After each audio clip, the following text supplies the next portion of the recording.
Hello aspirants, कैसे हैं आप लोग। उम्मीद है कि स्वस्थ होंगे। पढ़ाई लिखाई अच्छी चल रही होगी। तो जैसा कि आपको पता है कि चंद्र आईएएस के प्लेटफॉर्म पे हम लोग आजकल कर रहे हैं भारतीय राज व्यवस्था एवं शासन से संबंधित कुछ प्रश्नोत्तर श्रृंखला। उसके अंतर्गत आज हम लोग बात करेंगे उपराष्ट्रपति की। जैसा कि आपको मालूम है कि पिछली वीडियो में हम लोगों ने राष्ट्रपति की बात की थी, तो अब बात करते हैं हम लोग उपराष्ट्रपति की। यहाँ पे आपको ध्यान रखना होगा, संक्षेप में थोड़ी सी बात कर लें कि जो उपराष्ट्रपति होता है ये पोस्ट भी राष्ट्रपति की पोस्ट की तरह अमेरिका से ली गई है। इसका भी राष्ट्रपति की तरह इनडायरेक्ट इलेक्शन होता है। सबसे इंपॉर्टेंट बात यह है कि संविधान में उपराष्ट्रपति के रूप में कोई कार्य नहीं बताया गया है। इसलिए जब तक राष्ट्रपति अपने पद पर रहता है उस समय तक उपराष्ट्रपति सामान्यतः राज्यसभा के सभापति, चेयरपर्सन ऑफ अपर हाउस और राज्यसभा के रूप में काम करता है।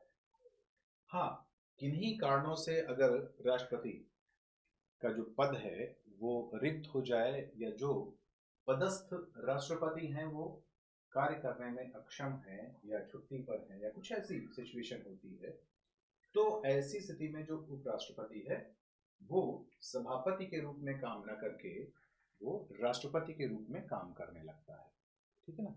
तो ये बात बहुत ध्यान रखने की है कि जो उपराष्ट्रपति है वो क्या है, ex officio chairperson of Rajya Sabha, Rajya Sabha का सभी पदेन सभापति। ठीक है, इसी रूप में उसको सारे वेतन भत्ते परलब्धियां सब कुछ, यानी जो भी उसका उसकी सैलरी और एमोलमेंट है वो सब उसी के आधार पर उसको मिलते हैं। ठीक है, और जब वो राष्ट्रपति के रूप में काम करता है तो स्वाभाविक है कि राष्ट्रपति के रूप में उसको यही सारी चीजें मिलने लगती हैं। ठीक है, तो यहाँ पर जो मेन आपको तथ्य हमको समझाना है वो ये कि उपराष्ट्रपति भी राष्ट्रपति की तरह अप्रत्यक्ष रूप से चुना जाता है।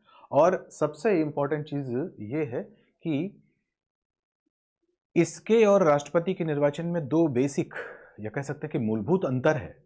वो ये कि राष्ट्रपति के चुनाव में जो राज्य की यानी जो प्रांतों की प्रोविंशियल जो स्टेट लेजिस्लेटिव असेंबलीज होती हैं ना, प्रांतीय जो विधानसभाएं होती हैं उनके निर्वाचित सदस्य भी भाग लेते हैं, जबकि उपराष्ट्रपति के इलेक्शन में ये लोग भाग नहीं लेते हैं। केवल जो सांसद है यानी जो लोकसभा या राज्यसभा का सदस्य है वही उपराष्ट्रपति के निर्वाचन में भाग लेते हैं।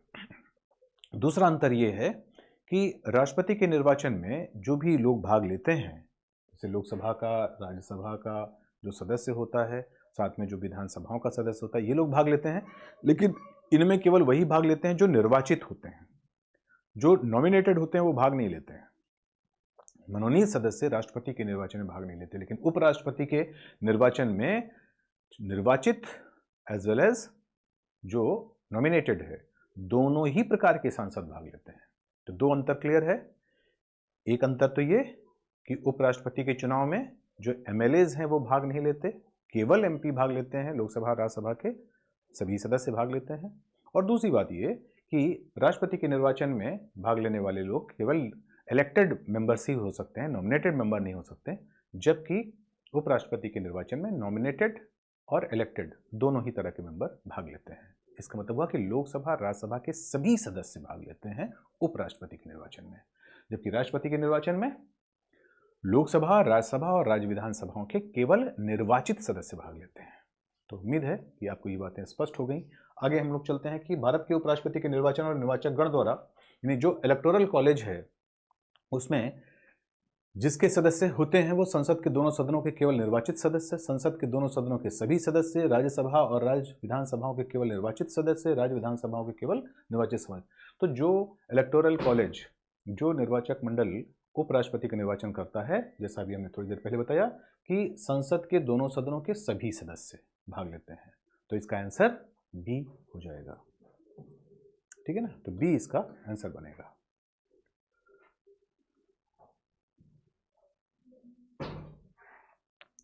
दूसरे क्वेश्चन पे चलते हैं।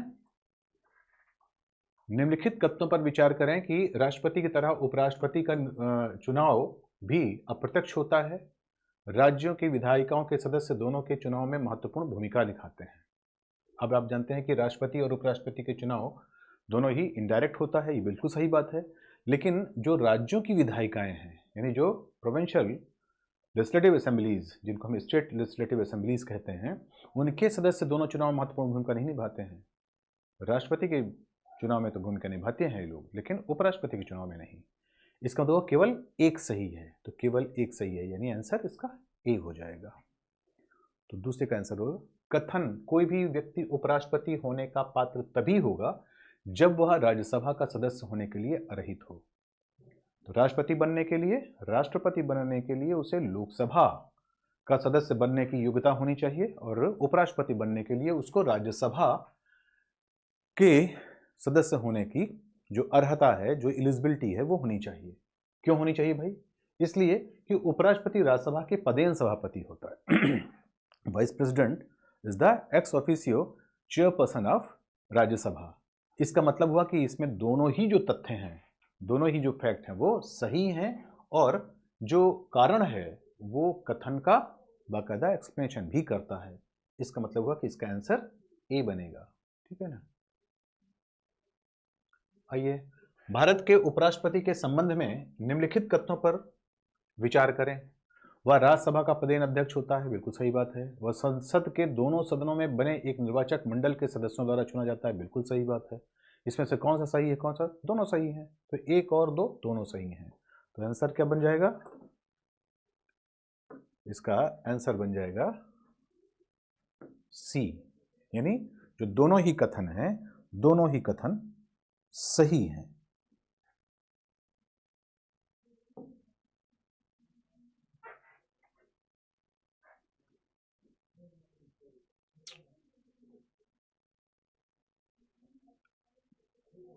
कौन सा कथन गलत है?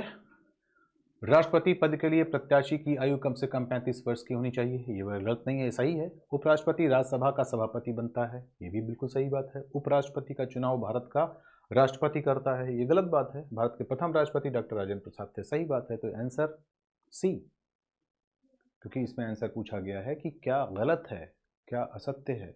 तो तीन बातें ए, बी और डी सही हैं, सी गलत है कि उपराष्ट्रपति का चुनाव भारत का राष्ट्रपति करता है, ये गलत बात है।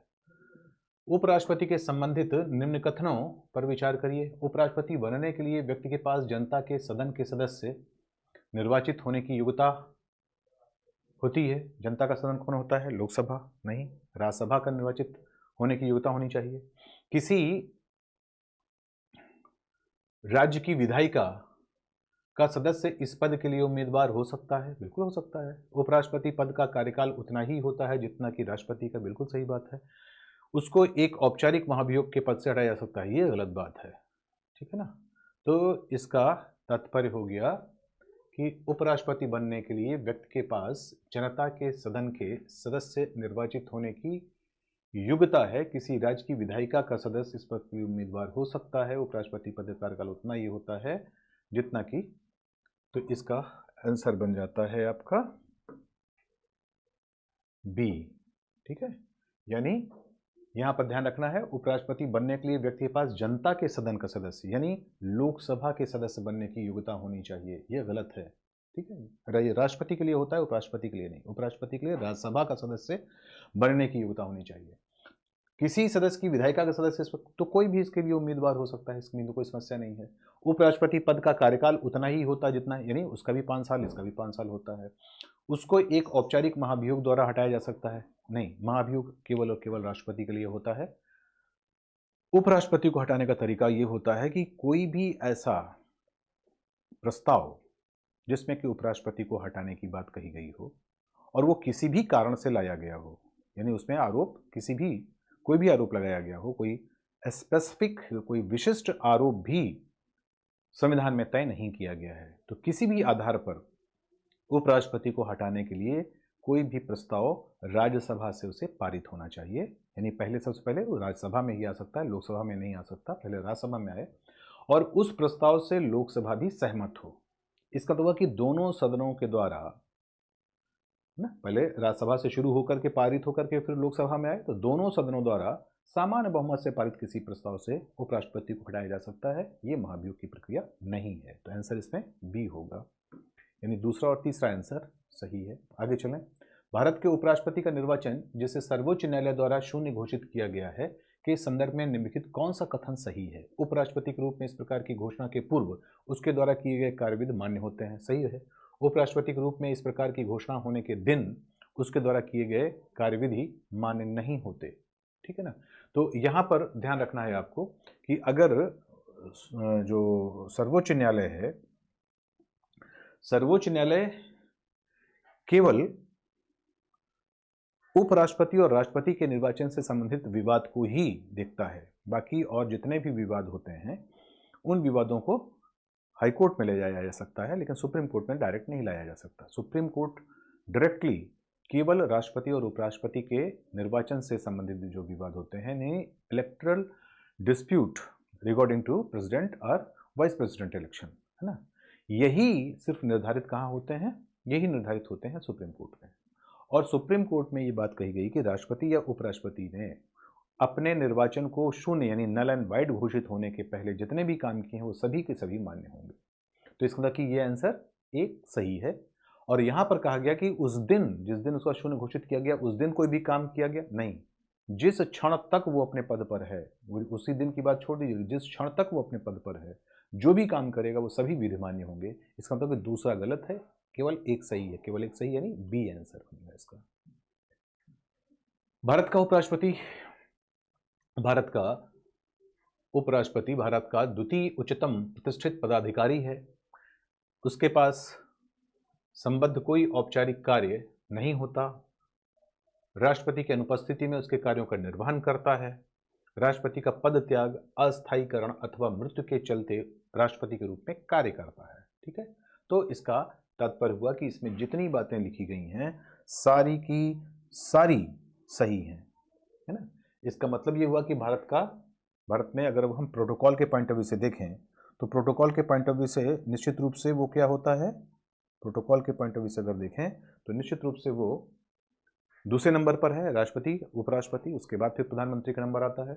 दूसरी बात ये कि उसके पास, जैसा हमने अभी इंट्रोडक्टरी जो आपको जो एड्रेस किया उसमें ही हमने ये बात बताई कि उपराष्ट्रपति के रूप में उपराष्ट्रपति का कोई भी कार्य संविधान में नहीं दिया गया है।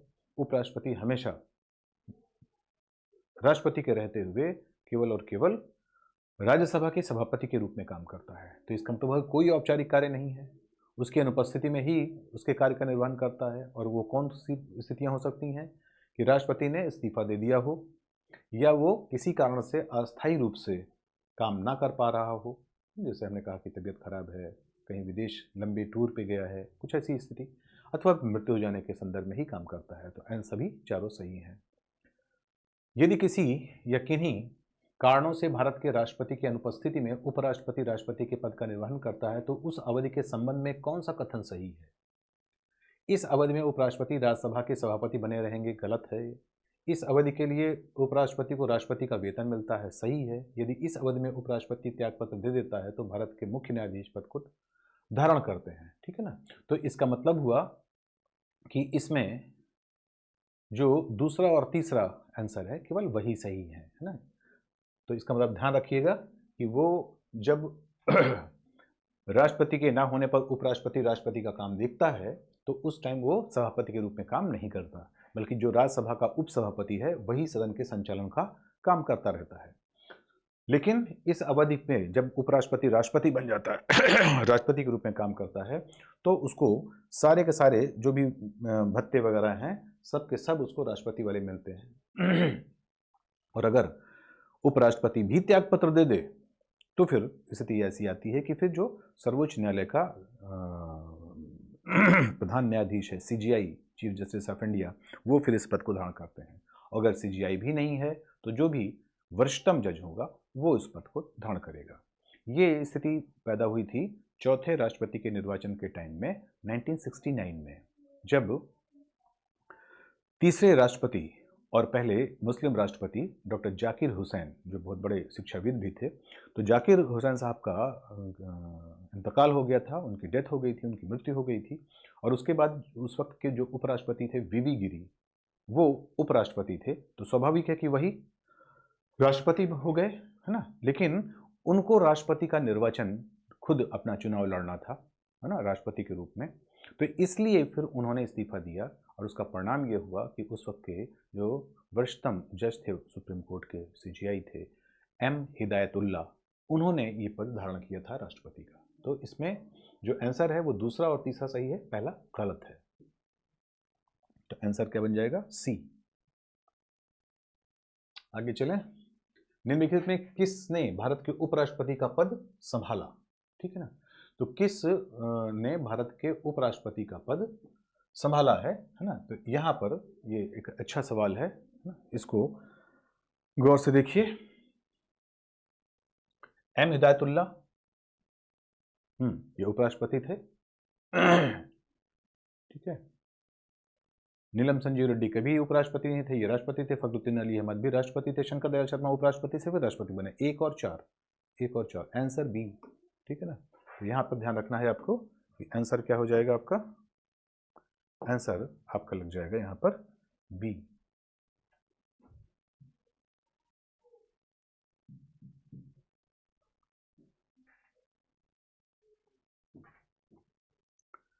केवल 1 और 4। ठीक है ना। अब हम लोग आगे चलें।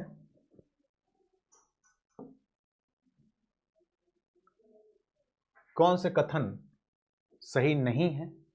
संविधान संशोधन विधेयक संसद के दोनों सदनों द्वारा अलग अलग विशेष बहुमत से पारित होना चाहिए, बिल्कुल सही बात है। सर्वोच्च न्यायालय में संविधान संबंधी मामलों की सुनवाई कम से कम 5 न्यायाधीशों, हाँ, ये कॉन्स्टिट्यूशनल जो बेंच होती है, संवैधानिक जो बातों का निपटारा करने के लिए जो जजों का समूह बैठता है, उसमें मिनिमम 5 जज होने चाहिए।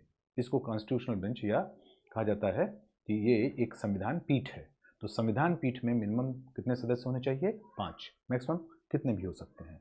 तो सर्वोच्च न्यायालय में संविधान संबंधी मामलों की सुनवाई यानी कॉन्स्टिट्यूशनल बेंच में कम से कम 5 न्यायाधीश होते हैं। प्रेस की स्वतंत्रता, मूलाधिकार, वाक स्वतंत्र और अभिव्यक्ति स्वतंत्रता में सम्मिलित है। जाकिर हुसैन भारत के प्रथम उपराष्ट्रपति थे, ये गलत है। ठीक है ना। तो इसमें कहा गया कि कौन सा सही नहीं है, तो इसमें पहले 3 सही हैं, लेकिन जो डी है ये गलत है।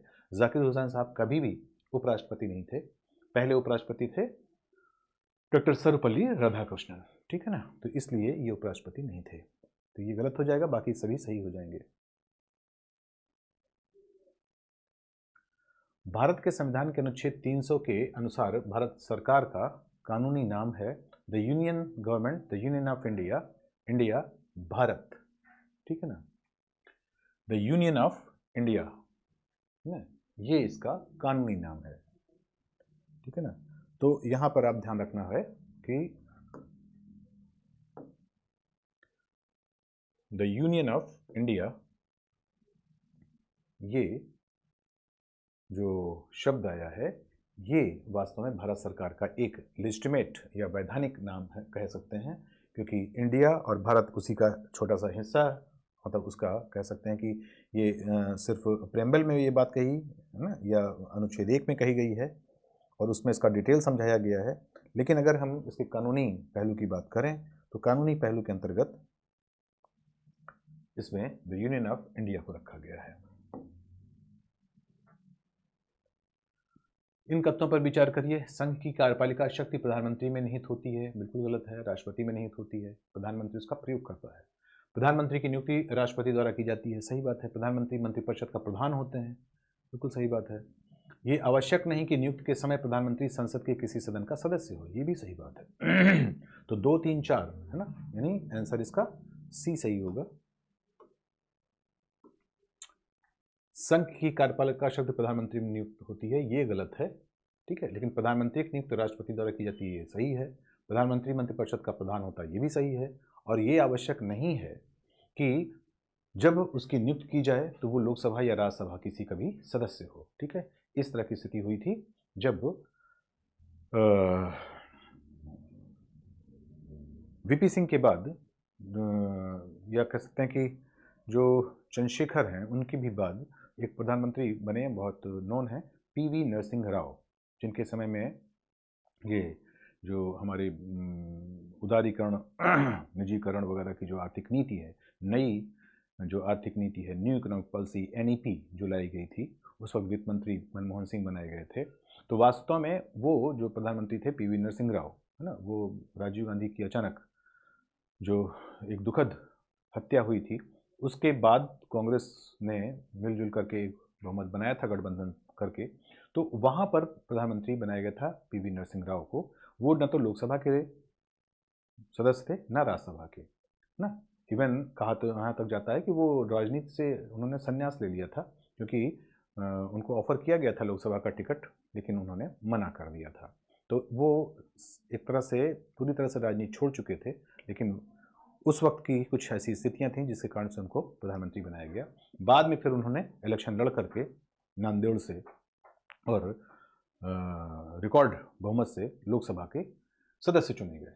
लेकिन इसलिए ये आवश्यक नहीं है कि नियुक्त समय प्रधानमंत्री किसी भी सदन का सदस्य हो। तो 2, 3 और 4, है ना, ये तीनों आंसर सही हैं, जबकि ये गलत है, क्योंकि संघ की कार्यपालिका यानी उसका सारा जो एग्जीक्यूटिव, तो एक्सट्री पावर ऑफ यूनियन, है ना, ये कहाँ निहित होता है, ये किस में वेस्ट होता है, तो ये वास्तव में वेस्टेड इन प्रेसिडेंट, राष्ट्रपति के पद पर होता है।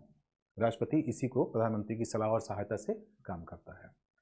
भारत के प्रधानमंत्री के विषय में निम्नलिखित कथनों में से कौन सा सही है ना। अब यहाँ पर आपको देखना है कि कौन सा सही है। प्रधानमंत्री मंत्रिपरिषद का नाम मात्र नेता होता है? नहीं भाई, वो तो प्रमुख मुखिया है। वह संसद के प्रति उत्तरदायी नहीं होता है, पूरी मंत्रिपरिषद ही उस संसद के प्रति उत्तरदायी होती है। वह अपने मंत्रियों में से किसी को बर्खास्त नहीं कर सकता है। प्रधानमंत्री मंत्रिपरिषद का वास्तविक नेता होता है। बिल्कुल सही है। तो 3 बातें यहाँ पर गलत हैं, ठीक है। तो 3 चीजें यहाँ पर गलत हैं, केवल ये सही है, ठीक है। तो इससे पूछा गया कि कौन सा सही है, तो केवल आंसर जो डी है वो सही है। भारतीय संविधान के अनुच्छेद 78 में प्रावधान है दायित्वों का, क्या? लोकसभा के अध्यक्ष के प्रति, राज्यसभा के सभापति के प्रति, भारत के नियंत्रक महालेखा प्रधानमंत्री के। प्रधानमंत्री को कहा गया है अनुच्छेद 78 में, यहाँ पर देखिए आंसर क्या बना, आंसर बनेगा डी, ठीक है ना। क्यों? क्योंकि अनुच्छेद 78 में ये कहा गया है कि प्रधानमंत्री का ये कर्तव्य है कि वो समय समय पर राष्ट्रपति से मिलकर के शासन प्रशासन के संदर्भ में या देश की जो स्थिति है इसके संदर्भ में जानकारी देता रहे, ठीक है। ये प्रधानमंत्री का कर्तव्य बताया गया था। वास्तव में प्रधानमंत्री राजीव गांधी और राष्ट्रपति ज्ञानी जैल सिंह के बीच में, है ना, एक समय काफ़ी टसल हुई थी, और वो टसल वास्तव में इसी अनुच्छेद 78 को लेकर के हुई थी, ठीक है। क्योंकि यहाँ पर जो शब्द प्रयोग किया गया है वो है प्रधानमंत्री की ड्यूटी, है ना। ये राष्ट्रपति का अधिकार नहीं है कि वो प्रधानमंत्री से बुला करके और वो सवाल कर सके, लेकिन हाँ, ये प्रधानमंत्री माना गया है संविधान में कि प्रधानमंत्री का स्वयं कर्तव्य है कि वो राष्ट्रपति से मिल करके और देश दुनिया के बारे में उसको जो भारत सरकार का स्टैंड है वो अवगत कराए, ठीक है ना। अब हम लोग देखते हैं इसका 16वां क्वेश्चन, जिसमें कहा गया है कि इस पर विचार करिए कि भारत का संविधान मंत्रियों की 4 श्रेणियों अर्थात कैबिनेट मंत्री, स्वतंत्र प्रभार वाले राज्य मंत्री और उप मंत्री में वर्गीकृत करता है। संघ सरकार में मंत्रियों की कुल संख्या प्रधानमंत्री को मिलाकर लोकसभा के कुल सदस्यों का 15% से अधिक नहीं होनी चाहिए। तो यहाँ पर आपको ध्यान रखना है कि ये इसका जो आंसर है वो दोनों सही है ना। तो दोनों बातें सही होने के नाते इसका जो आंसर बनेगा ना वो सी भी हो सकता है, लेकिन यहाँ पर 4 श्रेणी अर्थात कैबिनेट मंत्री, स्वतंत्र प्रभार वाले राज्य मंत्री और उप मंत्री वर्गीकृत करता है। इसको लेकर के थोड़ा सा कंफ्यूजन हो सकता है, और इस कारण से आप कह सकते हैं कि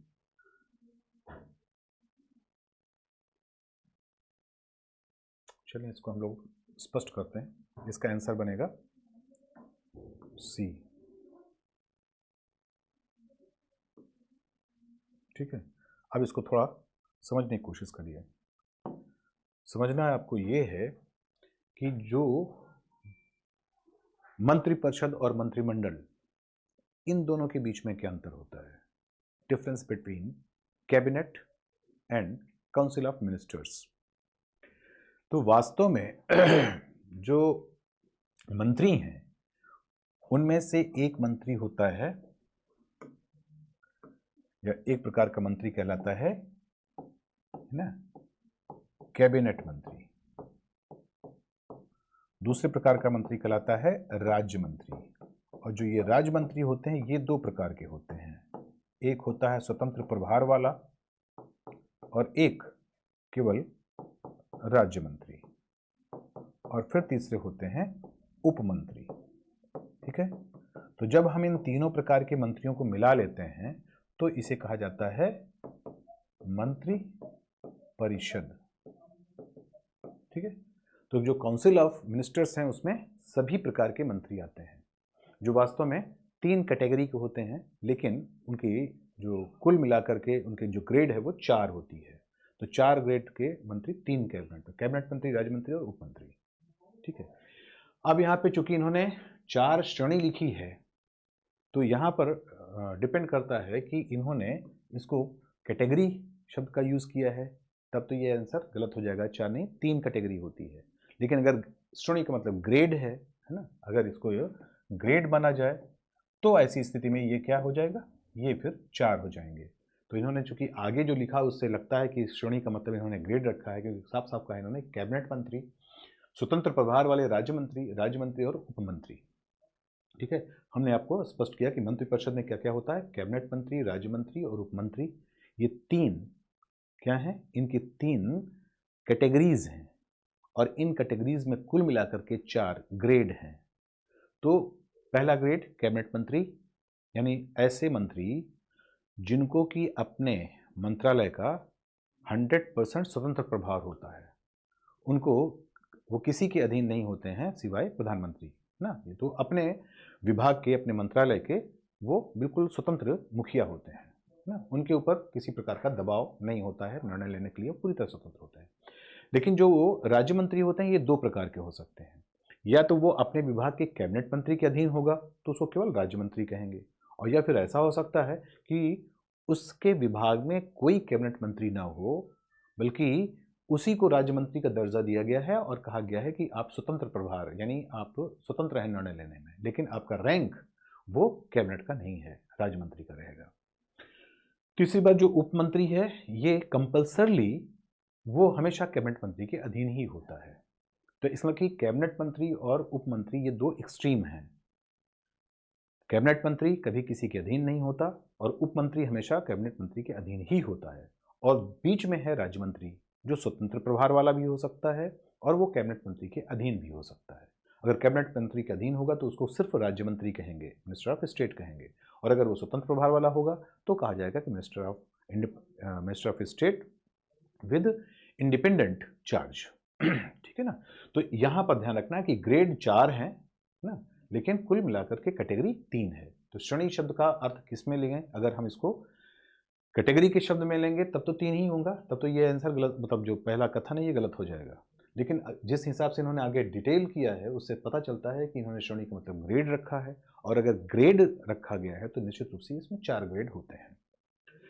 अब इसमें से ध्यान रखना है कि जो कैबिनेट रैंक के मंत्री हैं केवल इनके समूह को मिला लिया जाए तो उनको कहा जाता है कैबिनेट या कैबिनेट मंत्री, जबकि सभी को मिला लिया जाए तो कहा जाता है मंत्रिपरिषद। तो मंत्रिपरिषद एक व्यापक अवधारणा है जिसका एक इंडिपेंडेंट जो हिस्सा है वो कैबिनेट कहलाता है।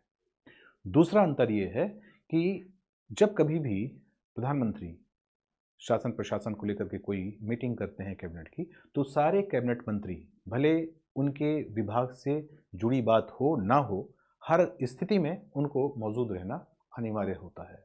यानी उनकी वो किसी भी विभाग के बारे में निर्णय लेना हो, किसी भी विभाग के बारे में बात करनी हो, तो भी सभी लोग इकट्ठे होकर के ये मीटिंग में भाग लेते हैं। लेकिन राज्य मंत्री या उप मंत्री तभी बुलाए जाते हैं जब उनके विभाग से संबंधित कोई बात डिस्कस करनी हो या उनको बुलाया जाए, तभी आते हैं। लेकिन कैबिनेट मंत्री को हर प्रकार की जो मीटिंग होती है सभी में ये उपलब्ध होने चाहिए या इनको अनिवार्य माना जाता है। इसीलिए कोई भी निर्णय जो होगा वो माना जाएगा कि सारी जो कैबिनेट मंत्री हैं सबके सहमति से हुआ है। तो मंत्रिपरिषद और कैबिनेट मंत्री का बेसिक अंतर समझ में आ गया कि मंत्रिपरिषद सभी प्रकार के मंत्रियों का समुच्चय है समूह है, जबकि उसमें एक प्रकार के मंत्रियों का समूह कैबिनेट कहलाता है। दूसरी बात कि जब कभी भी कैबिनेट की मीटिंग होती है तो सारे मंत्रियों को आना होता है, भले ही उनके विभाग से जुड़ी बात को डिस्कस करना हो, ना करना हो, तब भी ना।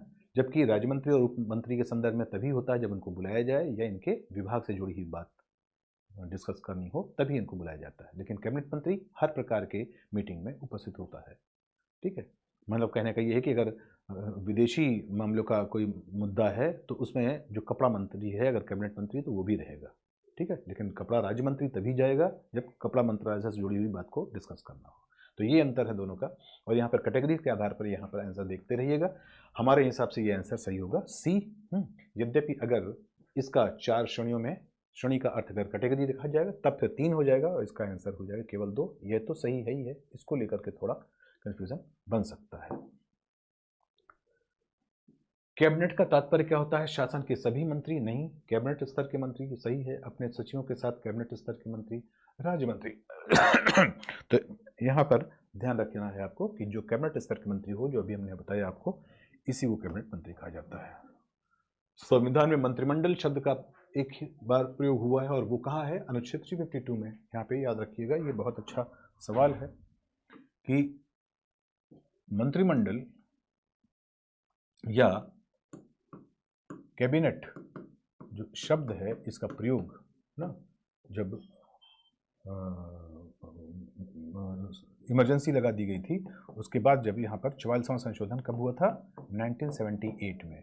तो वहाँ पर पहली बार कैबिनेट शब्द का प्रयोग किया गया है। यानी मूल संविधान में कैबिनेट शब्द का प्रयोग कहीं नहीं है। ठीक है ना, उसमें सिर्फ मंत्रिपरिषद शब्द का प्रयोग किया गया है, काउंसिल ऑफ मिनिस्टर्स का प्रयोग किया गया है। लेकिन 44वां संशोधन जो जनता पार्टी की सरकार ने 1978 में किया था उसमें पहली बार कैबिनेट शब्द का प्रयोग किया गया और कहा गया कि 352 को लगाने से पहले जो कैबिनेट है इसकी लिखित मंजूरी जरूरी है ना।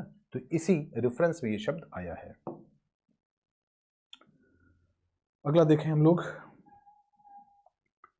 संघ सरकार के संदर्भ में निम्नलिखित कथनों पर विचार करिए। एन गोपालस्वामी अय्यर समिति के सुझाव दिया था कि किसी भी मंत्री और किसी भी सचिव को प्रशासनिक सुधार करने और उसे बढ़ावा देने को पूर्णतः नामित किया जाना चाहिए नहीं। प्रशासनिक सुधार आयोग 66 की संस्तुति के आधार पर वर्ष 70 में कार्मिक विभाग का गठन किया गया और इसके प्रधानमंत्री के प्रभार के अधीन रखा गया। केवल सही आंसर सही है बी। ठीक है ना। संघ सरकार के संदर्भ में निम्नलिखित कथनों पर विचार करिए। कैबिनेट सचिव की सलाह पर प्रधानमंत्री द्वारा भारत सरकार के मंत्रालयों विभागों का सृजन किया जाता है। ठीक है, और हर एक मंत्रालय को प्रधानमंत्री की सलाह पर भारत के राष्ट्रपति द्वारा किसी भी मंत्री को प्रदान किया जाता है।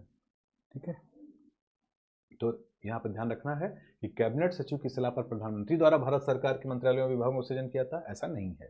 ठीक है, ये कैबिनेट का फैसला होता है। दूसरी बात, हर एक मंत्रालय को प्रधानमंत्री की सलाह पर भारत के राष्ट्रपति द्वारा किसी मंत्री को प्रदान किया जाता है। हाँ, जो मंत्रिपरिषद में मंत्रियों को विभागों का आवंटन है ये एक अधिकार होता है प्रधानमंत्री का, है ना। यद्यपि इसमें जो राष्ट्रपति है ये आवंटन करता है। तो केवल 2 सही है, होगा आंसर बी होगा इसका। ठीक है, तो यहाँ पर ध्यान रखना है कि आंसर बी सही होगा इसका। संसदीय शासन में वास्तविक कार्यपालिका शक्ति किसके पास होती है? वास्तविक कार्यपालिका शक्ति प्रधानमंत्री के पास होती है ना। तो ये कोई खास शोध का विषय नहीं है, बहुत सरल सा मामला था ये। निम्नलिखित कथनों पर विचार करिए। राष्ट्रपति भारत सरकार के कार्य अधिक सुविधापूर्वक किए जाने के लिए मंत्रियों और उक्त कार्य के आवंटन के लिए नियम बनाएगा। ठीक है, भारत सरकार की समस्त कार्यपालिका कार्रवाइयाँ प्रधानमंत्री के नाम पर की जाएंगी। भारत सरकार की समस्त कार्यपालक कार्रवाइयाँ प्रधानमंत्री के नाम पर से हुई कही जाएंगी, है ना।